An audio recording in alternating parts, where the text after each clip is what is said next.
Respect to independent variable. इसका मतलब हमें y की वैल्यू निकाले और y की जो भी वैल्यू आएगी वो आएगी in terms of x only. तो y is equals to C F plus P I, और ये सारी की सारी वैल्यू जो आएंगी वो x में आनी चाहिए क्योंकि x यहाँ पर इंडिपेंडेंट वेरिएबल है। तो सबसे पहले हम फाइंड आउट करेंगे सी एफ। सी एफ को फाइंड करने के लिए बच्चों हम सबसे पहले सिंबॉलिक फॉर्म बना लेते हैं, और यहां से देखिए ये बन जाएगा D cube Y minus 3 D square Y plus 3 D Y minus Y is equals to E की पावर एक्स प्लस 2।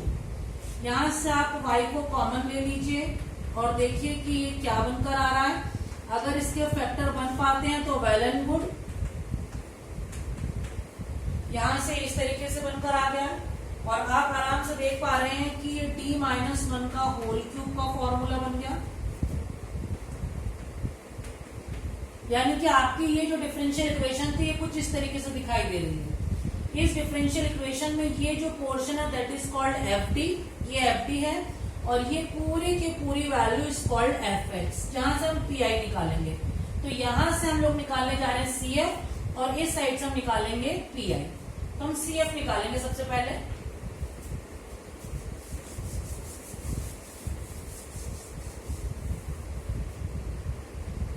चलिए पहले हम सी एफ फाइंड आउट करेंगे। सी एफ निकालने के लिए आप देख सकते हैं आपके पास इक्वेशन है d माइनस 1 का whole cube into y is equals to 0। यहां से सबसे पहले हम इसकी ऑक्सिलरी इक्वेशन बनाएंगे। ये बन जाएगी m माइनस 1 का whole cube is equals to 0। इसका मतलब m minus 1, m minus 1, m minus 1, तीन सेम फैक्टर बनकर आ गए। तीनों से सेम वैल्यू आएगी, दैट इज 1, 1 एंड 1। ये आपका जो बन गया that is case number 2 of C F. C F का केस 2 बन गया। ऐसे में अगर आप देखेंगे तो आपका फॉर्मूला था C1 plus x C2 plus x square C3। क्योंकि तीन रूट्स निकल कर आए हैं तो तीन आर्बिट्रेरी कांस्टेंट आएंगे, और यहाँ पर आपके पास आ जाएगा e की पावर ये mx यानी कि 1x। ये आपका सी एफ आ गया। अब हम फाइंड करने जा रहे हैं पी आई।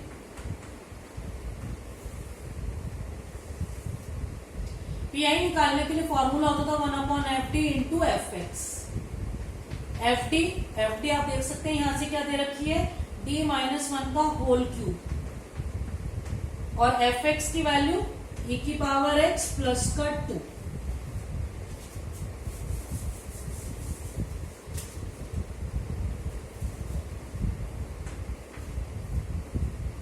तो ये वैल्यू आपके पास आ गई 1 अपॉन डी माइनस 1 का होल क्यूब इंटू ई की पावर x प्लस 2। ये देखिए जो 2 है ये तो आपका केस 1 समझ में आ रहा है, क्योंकि केस 1 की क्या पहचान थी, e की पावर ax।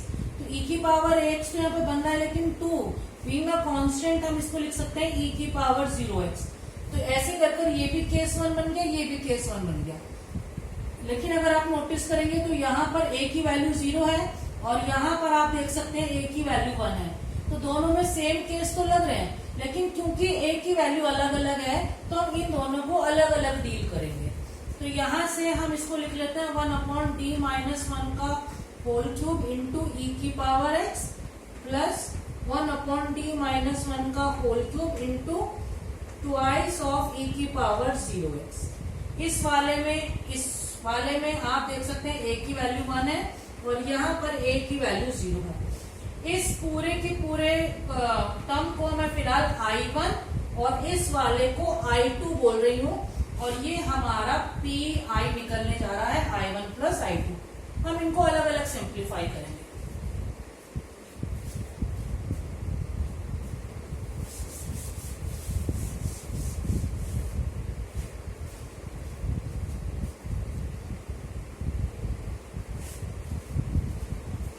चलिए पहले हम I1 निकालेंगे, और आप देख सकते हैं I1 की वैल्यू है 1 अपॉन डी माइनस 1 का होल क्यूब इंटू ई की पावर x। यहाँ पर आप देख सकते हैं a की वैल्यू 1 है। रिप्लेसमेंट क्या होता था, d को रिप्लेस करना होता था a से।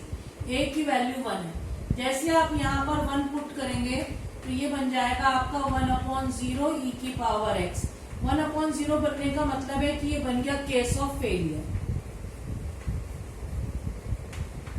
क्योंकि आपको पता है 1 अपॉन 0 इनफाइनाइट होता है पूरा आंसर इनफाइनाइट आ जाएगा। अगर ये इनफाइनाइट आ गया इसमें कुछ भी ऐड होगा तो इनफाइनाइट आ जाएगा, तो पीआई इनफाइनाइट हो जाएगा। और पीआई जब सीएफ में ऐड होगा तो वो इनफाइनाइट हो जाएगा। इसका मतलब y is equals to infinite आ जाएगा, विच इज इम्पॉसिबल। तो ये नहीं हो सकता। तो अब हमें क्या करना है फिर से, अब मैंने आपको बताया था x की मल्टीप्लाई करेंगे और इसको डिफ्रेंशिएट कर देंगे। तो ये बन जाएगा आपका 3d-1 का होल स्क्वायर इंटू ई की पावर x। डिफ्रेंशिएट करेंगे और x की मल्टीप्लाई करेंगे, फिर से रिप्लेस करेंगे और देखेंगे कि अब 0 आ रहा है या नॉन जीरो। d को रिप्लेस करेंगे a से और a की वैल्यू 1 है। फिर से जैसे आप 1 की जगह रखेंगे तो फिर से आपके पास जो वैल्यू बनकर आ रही है वो 0 आ जा रही है, जो कि नहीं आनी चाहिए थी।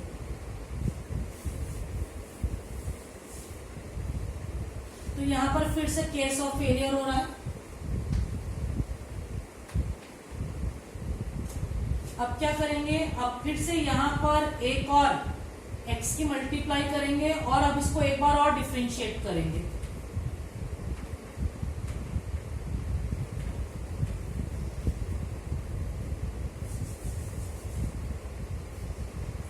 फिर से रिप्लेस करेंगे,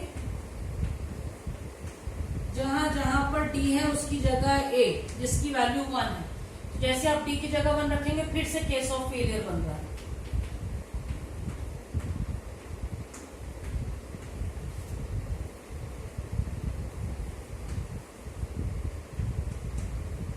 इसका मतलब अब फिर से ये वैल्यू गलत आ गई। फिर क्या करेंगे, फिर से एक और x की मल्टीप्लाई करेंगे। Now this time this is x cube, और हमारे पास जब इसको डिफरेंशिएट करेंगे तो d का डिफरेंशिएशन 1 हो जाएगा और 1 का 0 हो जाएगा। तो यहां से वैल्यू आ रही है 1/6 e की पावर x। आप देख सकते हैं कि इस पूरे के पूरे पीआई में, ये हमारा I1 चल रहा था, इस पूरे के पूरे I1 में d एलिमिनेट हो गया और नीचे नॉन जीरो वैल्यू आ गई 6।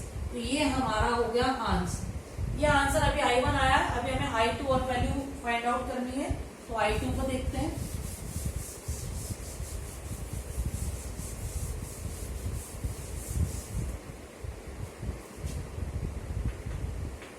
I2 की वैल्यू थी d-1 का whole cube into twice of e की पावर 0x। यहाँ पर आप देख सकते हैं a की वैल्यू 0 है, आपको रिप्लेस करना है d को a से, यानी कि 0 से। जैसे आप d की जगह 0 रखेंगे तो आप देख सकते हैं यहां से आ जाएगा 1/-1 का क्यूब ट्वाइस e की पावर 0x। ये आपका बन जाएगा -2 e की पावर 0x। आपको पता ही है 1 है, जिसको एज इट इज रख देते हैं। तो I2 की वैल्यू आई आ गई। आपको पता है PI की वैल्यू हमने लिखी थी I1 प्लस I2। I1 की वैल्यू आई थी x³ इंटू e की पावर x। 3 बार डिफरेंशिएट हुआ था और माइनस का 2। तो हमारा जो कंप्लीट आंसर हो जाएगा that is y is equals to CF plus PL। That is y is equals to C1 plus XC2 plus x² C3 into e की power x plus x³/6 e raise to the power x -2। This is the answer. ये हमारा case 1 है। अब जल्दी से case 2 देख लेते हैं।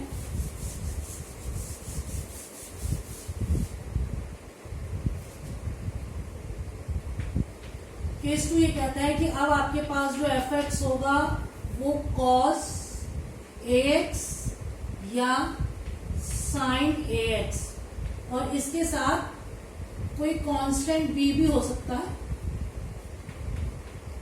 तो आपका जो केस 2 होगा उसमें साइन या कॉस का फंक्शन होगा। अगर ऐसा है तो आपका जो पीआई का फॉर्मूला बनेगा 1/fd इंटू fx, और fx की वैल्यू आप देख सकते हैं cos ax प्लस b या sin ax प्लस b होगी। तो आपका जो पीआई बनेगा that is 1/fd into cos ax plus b लिख लेते हैं। ये फॉर्मूला मैं cos में समझा रही हूँ, आप इसकी जगह साइन भी ले सकते हैं। यहाँ पर रिप्लेसमेंट जो है वो d² को -a² से करना है। ये मेन रिप्लेसमेंट है, इसको आपको ध्यान रखना है। d² को -a² से। ऐसे अगर आप d³ देखेंगे तो वो बन जाता है d² इंटू d। यानी कि डी क्यूब की वैल्यू आ जाएगी माइनस ए स्क्वायर इंटू डी। तो ये डी क्यूब का रिप्लेसमेंट हो जाएगा। अगर आप D4 देखेंगे तो आप उसको लिख सकते हैं D square into D square, यानी कि माइनस ए स्क्वायर इंटू माइनस ए स्क्वायर। और ये आप देख सकते हैं कि D4 को आप लिख सकते हैं a की पावर 4। तो इस तरीके से आप इनको रिड्यूस करेंगे। आप देख सकते हैं कि हम लोगों ने क्या चेंज करा है, हमने 2 बार डिफ्रेंशिएशन जो करना था उसको रिप्लेस कर दिया है माइनस ए स्क्वायर से, यानी कि सीधा डबल डेरिवेटिव को कांस्टेंट बना दिया। लेकिन जब 3 बार डिफ्रेंशिएट करना था तो हम उसको पूरा एलिमिनेट नहीं कर पाए और हम थर्ड डेरिवेटिव को कम से कम एक डेरिवेटिव में कन्वर्ट कर दिए। ऐसे आप देख सकते हैं D4 4 बार जो डिफ्रेंशिएशन करना था उसको हमने रिड्यूस कर दिया और उसकी जगह सीधा हम लिखेंगे D8 raised to the power 4 where a is a constant। इसी तरीके से अगर आपके क्वेश्चन में कहीं D आता है तो उसकी जगह पर सिर्फ D ही लिखेंगे और D का मतलब हो जाएगा डिफ्रेंशिएशन। तो ये सारे रिप्लेसमेंट आपको करने हैं एफटी में। जैसे आप एफटी में करेंगे तो आपके पास यहाँ पर फंक्शन बनेगा a का और ये बन जाएगा आपके पास cos ax प्लस b। आप देख सकते हैं एग्जैक्ट a बनेगा ऐसा जरूरी नहीं है।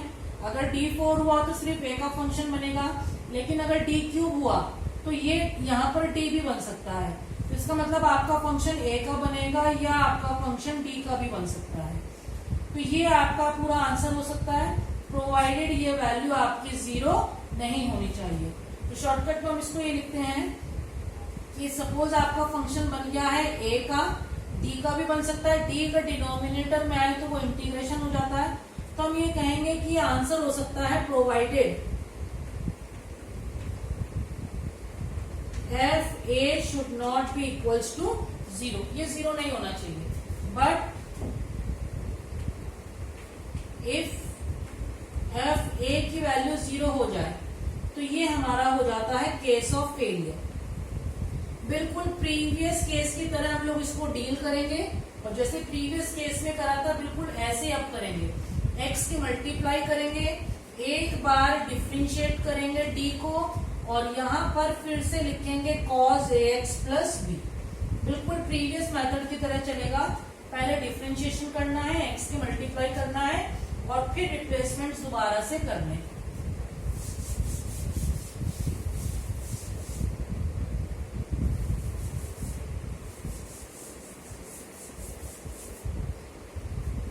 फिर से आपको जहां जहां डी स्क्वायर है उसकी जगह माइनस ए स्क्वायर रखना है। This is the main replacement, सिर्फ इसी को लिख रहे हैं। और यहाँ से पी आई की वैल्यू जो है एक्स तो आया ही और साथ में जो भी डिफ्रेंशिएशन था उसमें ए आ जाएगा और यहाँ पर आ जाएगा cos ax प्लस b। ये आपका आंसर होगा provided f dash a should not be equals to 0। आपको बिल्कुल प्रीवियस मेथड की तरह इसको बढ़ाते चलना है। इस पर बेस्ड एक क्वेश्चन देख लेते हैं। क्वेश्चन है solve d square plus 4 into y is equals to sine 3x plus cos 2x। आप देख सकते हैं कि आप जब यहां से इसको सिंप्लीफाई करेंगे तो आपके जो रूट्स निकल कर आएंगे। मैं शॉर्टकट में अब इसको कर रही हूँ। इसका आंसर होगा y is equals to C F plus P I, क्योंकि डेरिवेटिव का कॉफिशिएंट 1 है। और सी एफ निकालेंगे जब आप बच्चों इसका, तो आप इसके डायरेक्ट रूट्स देख सकते हैं। इसके जो रूट्स निकल कर आएंगे आप ऑक्सिलरी इक्वेशन देख लीजिए। M square plus 4 is equals to 0 बनेगा, यानी कि एम स्क्वायर की वैल्यू -4 आ जाएगी और एम की वैल्यू प्लस माइनस 2 आयोटा आ जाएगी। इसका मतलब अल्फा की वैल्यू 0 आ रही है और बीटा की वैल्यू आपकी 2 आ रही है। तो आपका जो सी एफ बनेगा that is e raise to the power 0x c1 cos 2x plus c2 sin 2x। ये आपका सी एफ आ जाएगा। अब पी आई पे देख लेते हैं इसको जल्दी से कि पी आई क्या बनेगा। पी आई के लिए बच्चों आप देख सकते हैं फॉर्मूला होता है 1/ft इंटू एफ एक्स। ये बन रहा है डी स्क्वायर। एफ टी कितना था हमारा डी स्क्वायर प्लस 4, और यहां पर लिखा था sign 3x plus cos 2x। यहां पर भी दो टर्म्स है, दोनों को सेग्रीगेट करते हैं क्योंकि एक साइन में है और एक कॉस में है।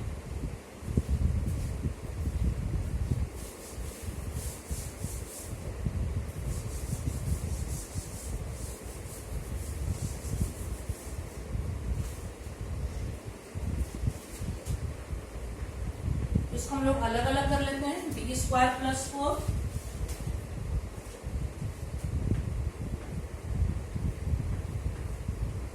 Into sine 3x plus 1 upon D square plus 4 into cos 2x। ऐसे कर इनको अलग अलग करते हैं और यहाँ पर हम दो पीआई निकालने जा रहे हैं, एक I1 और एक हो जाएगा I। पहले हम I1 को फाइंड आउट कर लेते हैं। I1 आप देख सकते हैं लिखा है 1 अपॉन डी स्क्वायर प्लस 4 और यहाँ पर लिखा है साइन 3x।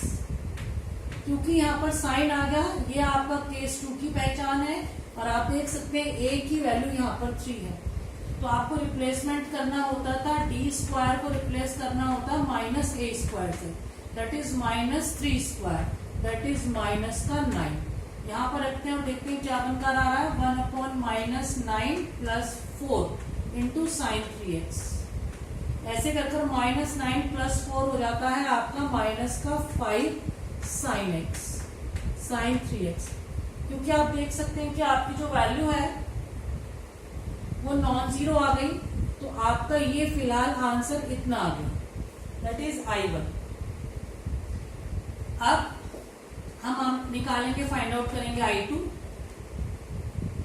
I2 है आपका 1 upon D square plus 4 into cos 2x, और यहाँ पर a की वैल्यू आ गई है 2। रिप्लेस करेंगे डी स्क्वायर को माइनस a स्क्वायर से, that is minus 2 square, that is minus 4। जैसे आप माइनस 4 रखेंगे आप देख सकते हैं कि आपकी जो वैल्यू है वो 0 बन जा रही है और यहाँ पर आ रहा है cos 2x। ये नहीं होना चाहिए था, ये बन गया केस ऑफ फेलियर। और अगर ये केस ऑफ फेलियर बन गया तो इसको कैसे डील करेंगे?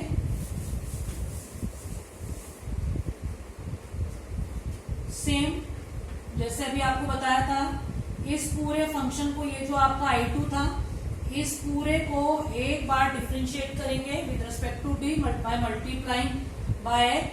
तो यहां से जब इसको डिफरेंशिएट करेंगे बन जाएगा 2d, ये 2d, ये 0 और यहां से आ जाएगा cos 2x। फिर से रिप्लेसमेंट करेंगे, देखिए d आ गया। d का मतलब जब भी डिनोमिनेटर में d आता है तो हमें पता है उसका मतलब इंटीग्रेशन है। तो ये वैल्यू बनकर आ रही है आप x/2, और मैंने आपको ये भी बताया था कि जो x है इसको हम ट्रीट कर रहे हैं as a constant, this is not the part of integration. तो ये x/2 आ जाएगा integral of cos 2x dx। cos 2x का इंटीग्रेशन हो जाएगा sin 2x अपॉन 2। यहाँ पर कोई भी इंटीग्रेशन के लिए कांस्टेंट ऐड नहीं करेंगे क्योंकि सारे के सारे आर्बिट्ररी कांस्टेंट्स CF में आते हैं। ये आपका पर्टिकुलर आंसर है, इसमें कोई आर्बिट्ररी कांस्टेंट नहीं आएगा। तो आपका जो I2 निकल कर आ रहा है that is x/4 sin 2x। ये आपका I2 आ गया, यहां से आपका I1 आ गया था। तो देखते हैं हमारा फाइनल आंसर क्या आ रहा है। हमारा आंसर आ रहा है I1 यानी कि -1/5 sin 3x प्लस I2 की वैल्यू आप देख सकते हैं x/4 sin 2x। यस, ये आपका PI आ गया। और आपको पता है आपका जो फाइनल आंसर होता है वो आंसर क्या होता है, y = CF plus PI। y = CF plus PI। बस आपको इन दोनों को ऐड करना। अब देख लेते हैं जल्दी से case number 3।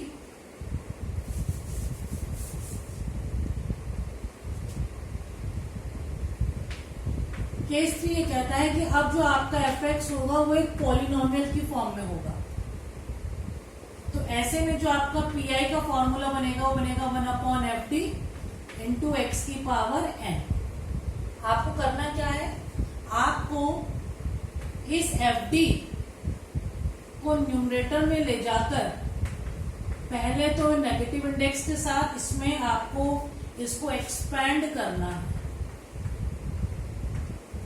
Bye binomial theorem. आपको इसमें बाइनोमियल थ्योरम लगानी है।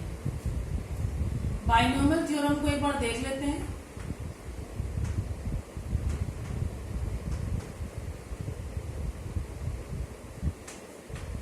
बाइनोमियल थ्योरम के जर्नल तो आपको पता ही है। यहाँ पर हम दो पर्टिकुलर बाइनोमियल थ्योरम की बात कर रहे हैं, 1 + x की पावर -1 और 1 - x की पावर -1। अगर इस तरह की बाइनोमियल बनकर आती है, जनरल बाइनोमियल आपको पता ही है, जनरल बाइनोमियल भी लिख लेते हैं, 1 + x की पावर n। क्या बनेगा, 1 + x, it's 1 - x, 1 - x + x² - x³ + x4 and so on. Maximum आपको जो इस वाले केस में ये दो बाइनोमियल थ्योरम ही यूज करनी है। जनरल बाइनोमियल थ्योरम का बहुत ज्यादा यूज नहीं है। यहाँ पर आप देख सकते हैं कि जब आपके पास एक ऑल्टरनेट प्लस माइनस के साइन है तो you will get alternate science of plus and minus. यहाँ पर आपके पास बनेगा 1/x + x² + x³। सारे के सारे साइन आपके पॉजिटिव हो जाएंगे और ये होती है 1/nx + n -1/(2 x² and so on. तो कहने का मतलब है कि अगर आपके पास इनवर्स में जाके -1 आ रहा है तो आप डायरेक्ट ये फॉर्मूला लगाएंगे, और अगर -1 की जगह कोई और वैल्यू आ जा रही है, -2 -3 -4, तो आप यहाँ से ये वाला बाइनोमियल थ्योरम को अप्लाई कर सकते हैं। अब आप देख सकते हैं क्योंकि आपको बाइनोमियल थ्योरम यहाँ पर अप्लाई करनी है, तो बाइनोमियल थ्योरम के लिए आपको किसी एक टर्म को 1 बनाना है। अब कोई भी फॉर्मूला लगाइए, आपको एक टर्म को 1 बनाना है। अब बहुत ध्यान से देखना है कि 1 किसको बनाना है। तो यहां पर हम लेंगे टेक कॉमन, हमें कॉमन लेना है टू द लोएस्ट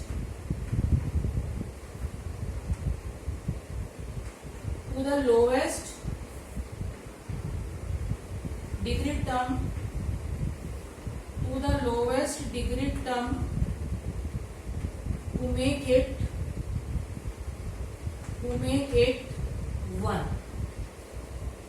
तो आपको जो 1 बनाना है किसको बनाना है, जो भी आपके FD में लोएस्ट डिग्री टर्म है उसको कॉमन लेते हुए उसको 1 बनाना है। चलिए देखते हैं हम इसको कैसे करेंगे।